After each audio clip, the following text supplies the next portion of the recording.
I'm dying, I need help.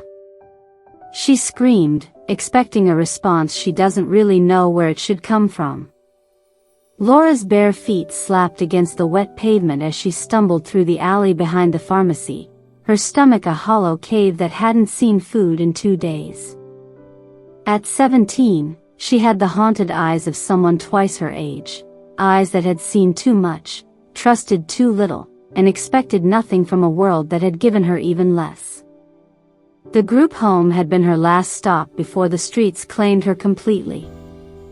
3 months of sleeping in doorways, stealing what she could, and running from anyone who looked like they might care enough to ask questions.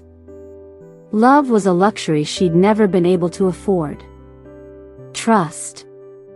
A foreign language she'd never learned to speak. That's when she saw her. Eleanor Whitmore sat on a wooden crate behind her small flower shop, her silver hair catching the late afternoon light like spun moonbeams. At 82, her hands were gnarled with arthritis, but they moved with surprising grace as she sorted through damaged roses, separating the salvageable from the lost. These aren't trash, Eleanor said without looking up, as if she'd been expecting Laura all along.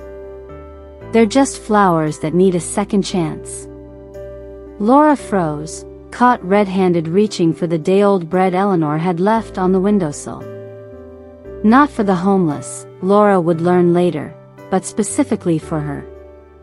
Because Eleanor Whitmore had been watching the angry girl with desperate eyes for weeks, seeing something in her that no one else had bothered to look for. I wasn't, Laura began. Of course you were. Eleanor's voice carried no judgment, only the weight of someone who understood hunger. The question is, what else might you be, if someone gave you the chance to find out? Chapter 2, Learning to Bloom. Eleanor didn't try to fix Laura. She didn't lecture her about making better choices or demand to know her story.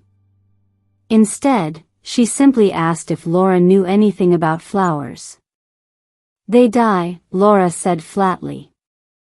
Everything dies. Yes, Eleanor agreed, her fingers gentle on a bruised petal. But before they die, they bloom. And some of the most beautiful blooms come from the hardest soil. That first day, Eleanor showed Laura how to trim the damaged edges from rose stems, how to sort flowers by their remaining potential rather than their obvious flaws.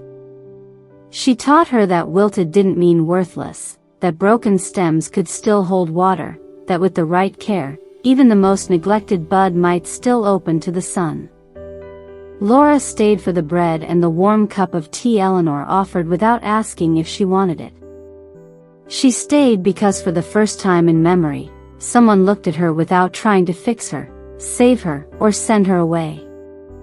I don't have anywhere to go, Laura admitted as evening approached. Eleanor nodded as if this were simply another fact, like the need to water the geraniums or lock the front door. The apartment above the shop has been empty for years.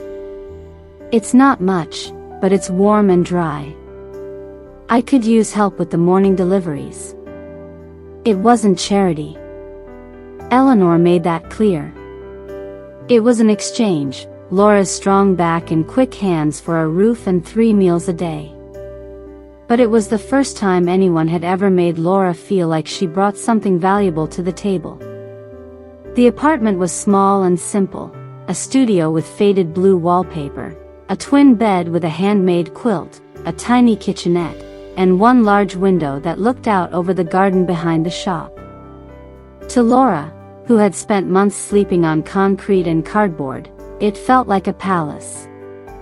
The bed was soft, so impossibly soft that she sat on its edge for 20 minutes, afraid to lie down, afraid to wrinkle the clean white sheets that smelled like lavender and sunshine.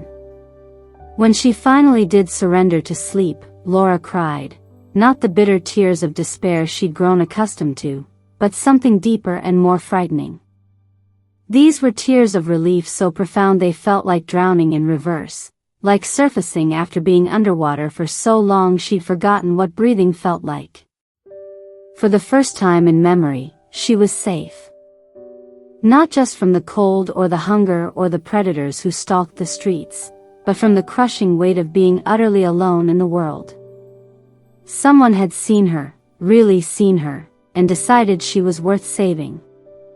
The enormity of that gift settled into her bones as she pulled the quilt up to her chin, feeling Eleanor's kindness wrap around her like armor made of hope. Chapter 3: The Language of Love.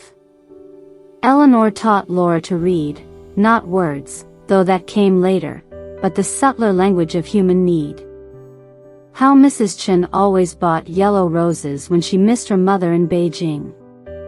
How teenage Tommy picked up white carnations whenever he'd fought with his girlfriend and needed to apologize. How old Mr. Rodriguez came in every Tuesday to buy a single red rose for the wife he'd lost 5 years ago, keeping their tradition alive through his weekly pilgrimage. Flowers aren't just pretty things, Eleanor explained as they prepared the morning arrangements. They're how people say what they can't find words for. Love, forgiveness, remembrance, and hope. We're not selling flowers, Laura. We're selling pieces of the human heart. Laura learned to listen to the pauses between words, to notice the tremor in someone's voice when they asked for something beautiful for someone special. She discovered that she had an intuitive understanding of heartbreak, having lived so much of it herself. Under Eleanor's patient guidance, Laura's rough edges began to soften, not into something false, but into something more true. The angry shell had protected her, but it had also isolated her. Eleanor showed her how to be strong and open at the same time, how to let people in without losing herself. Love isn't a weakness, Eleanor said one evening as they sat in her small kitchen above the shop, sharing soup and stories. It's the only thing that makes us truly strong. But first, you have to learn to love yourself. How? Laura's voice was barely a whisper. Eleanor reached across the table and took Laura's scarred hands in her own weathered ones. Eleanor's palms were soft as worn silk, warm and dry, carrying the faint scent of rose oil that never quite left her skin. Her fingers, though gnarled with arthritis, held Laura's damaged hands with infinite tenderness, tracing the raised lines of old cuts, the calluses from sleeping rough, the crescent-shaped marks where Laura had dug her own nails into her palms during the worst nights.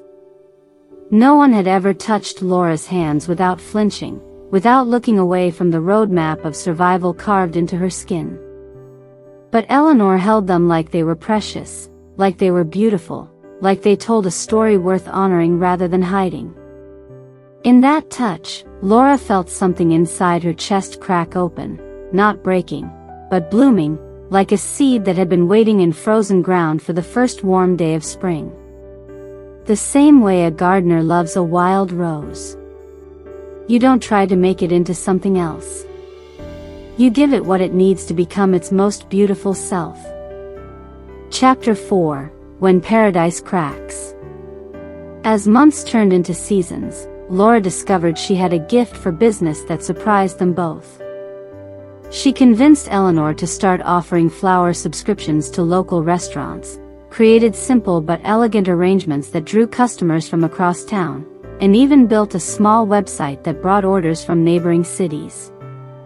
More importantly, she learned to let people love her. Mrs. Chen brought her dumplings when she noticed Laura was too thin.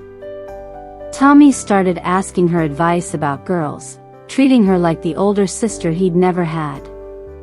Mr. Rodriguez began lingering after buying his weekly rose, sharing stories about his late wife that made Laura understand how love could transcend death itself.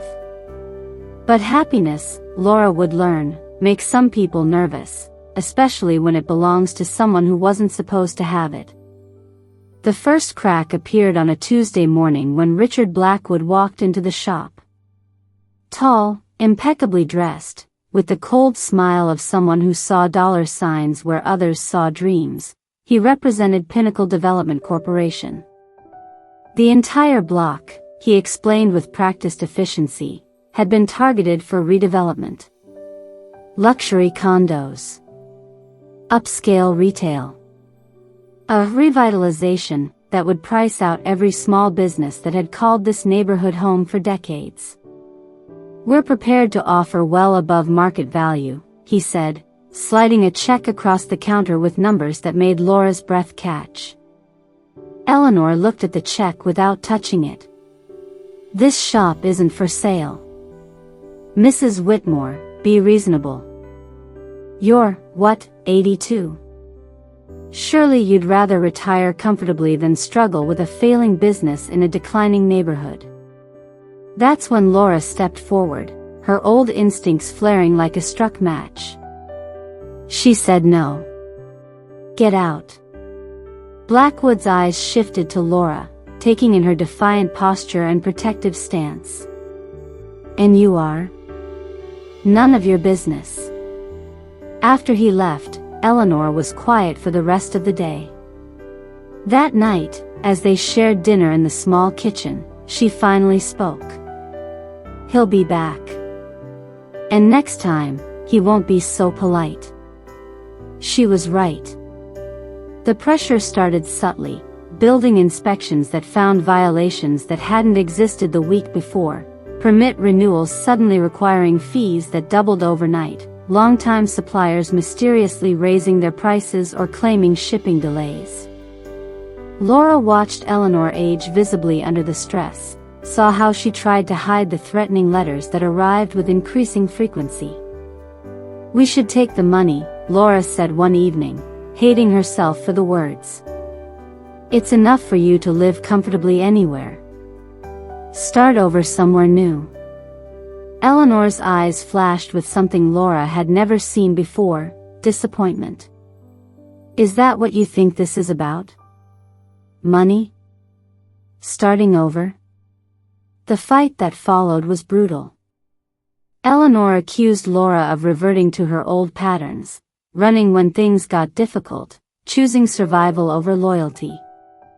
Laura fired back that Eleanor was being stubborn and naive, that she couldn't fight powerful men with deep pockets just because she was attached to a building.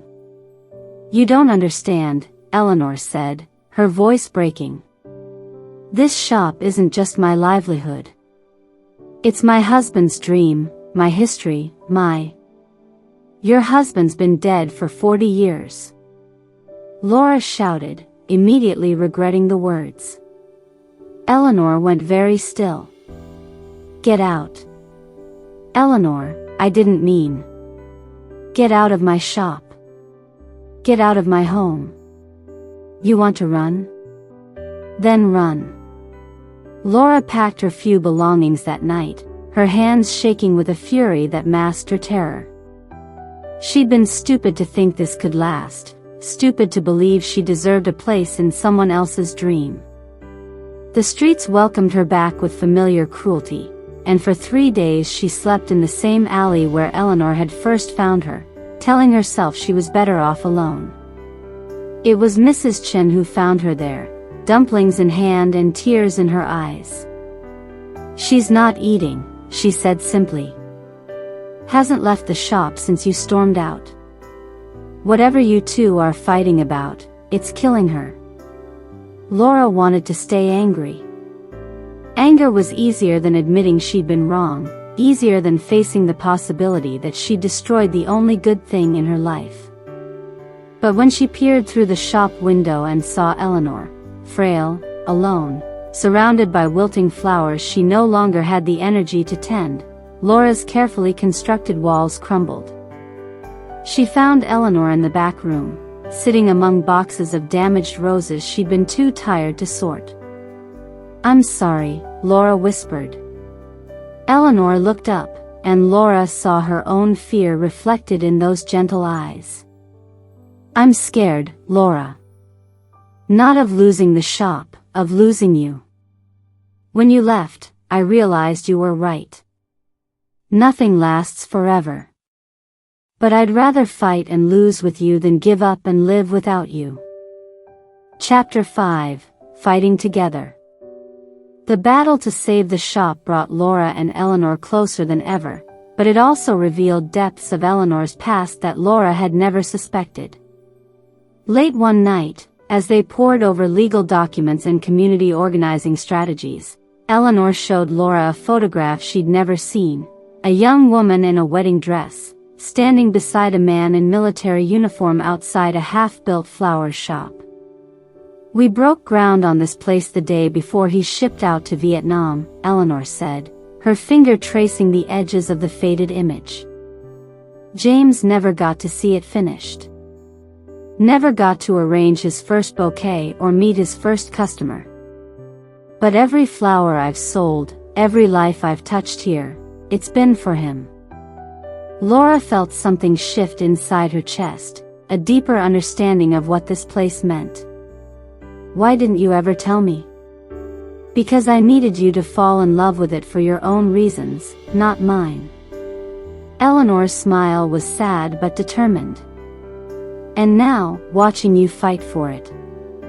I think James would have loved you too."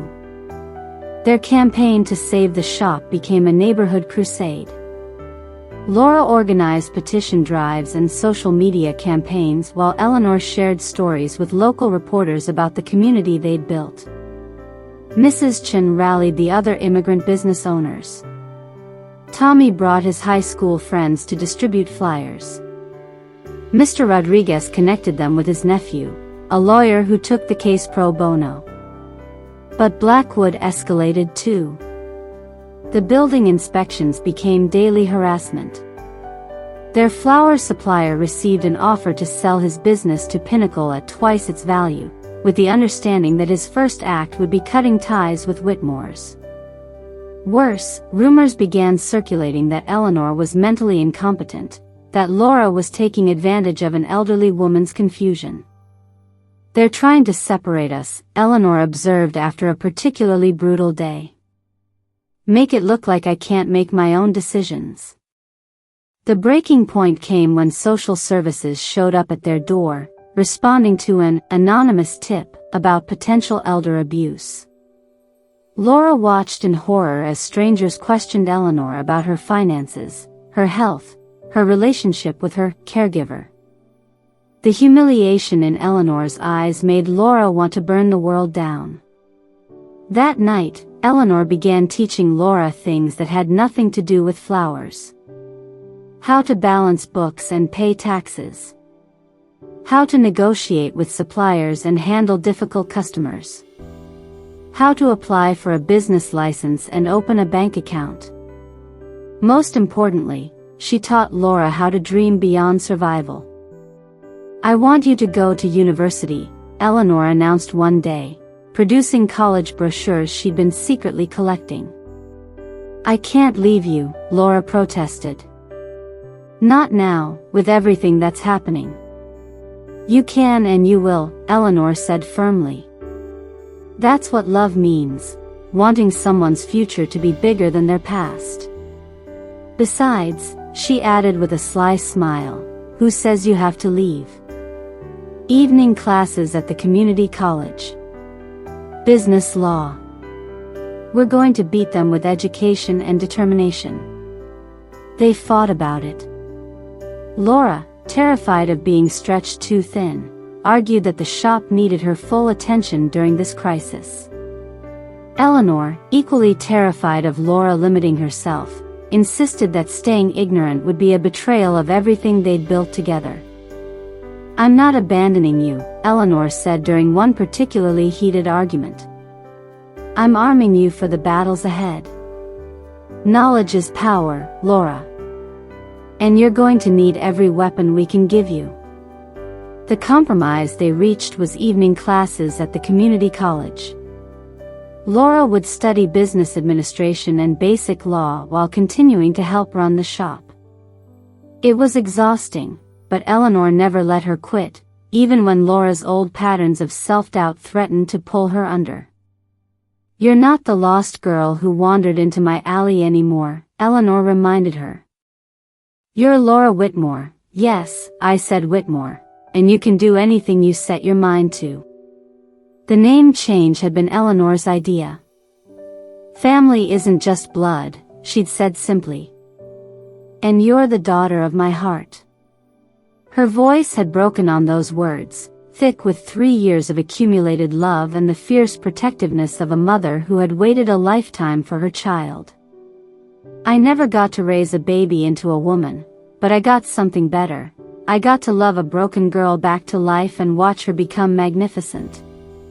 You carry my name now, Laura, but more than that, you carry my love, my dreams, and my belief in the extraordinary woman you were always meant to be.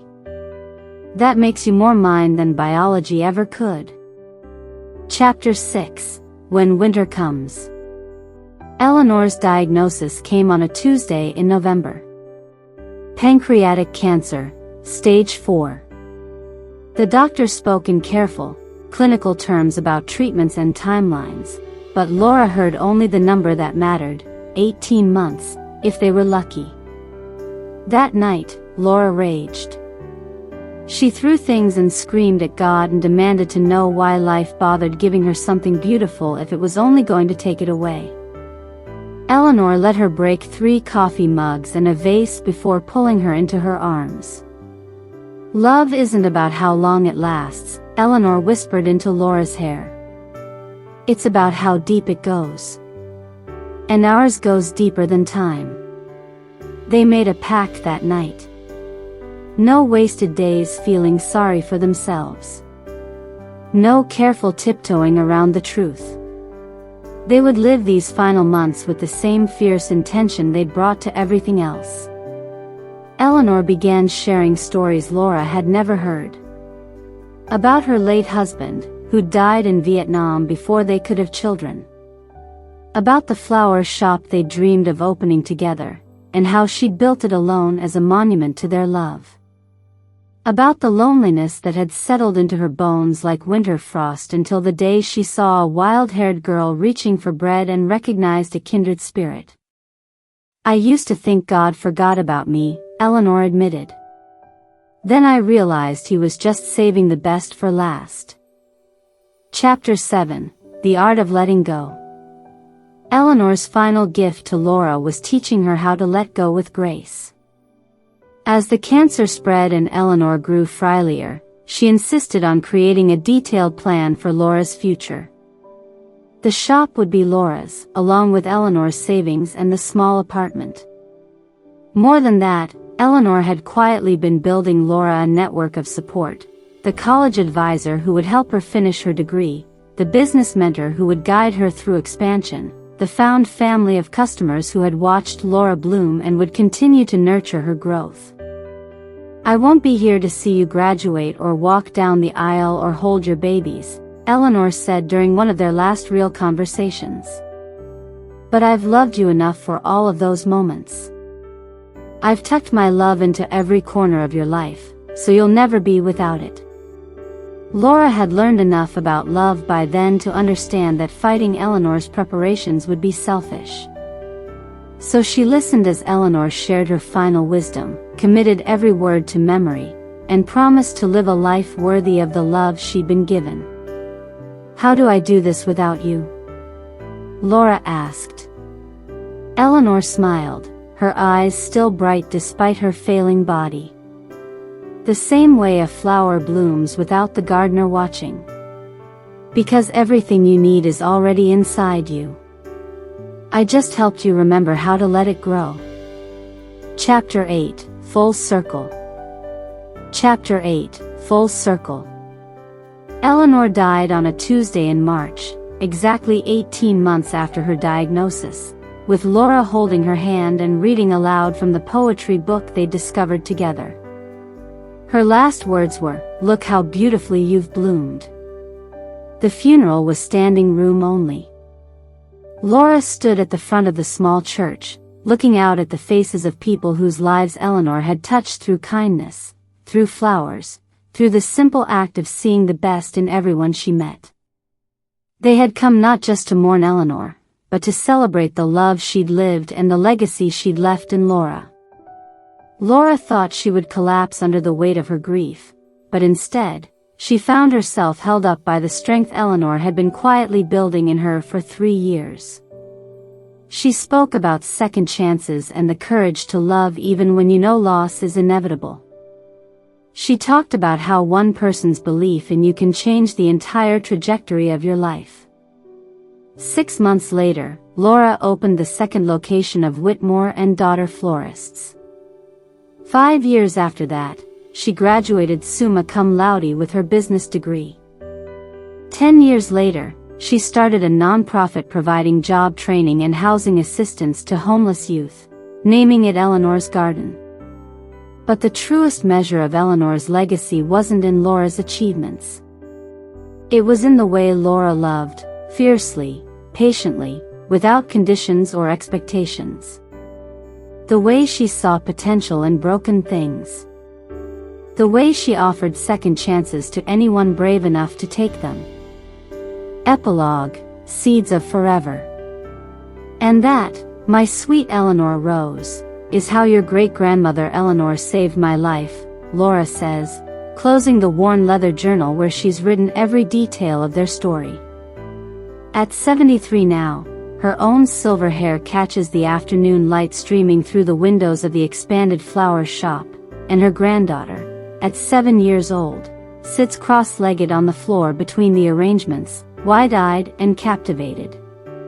Tell me about when you first touched her soft hands again, Grandma Laura, little Eleanor Rose whispers, the same wonder in her voice that Laura once felt discovering that broken things could still be beautiful.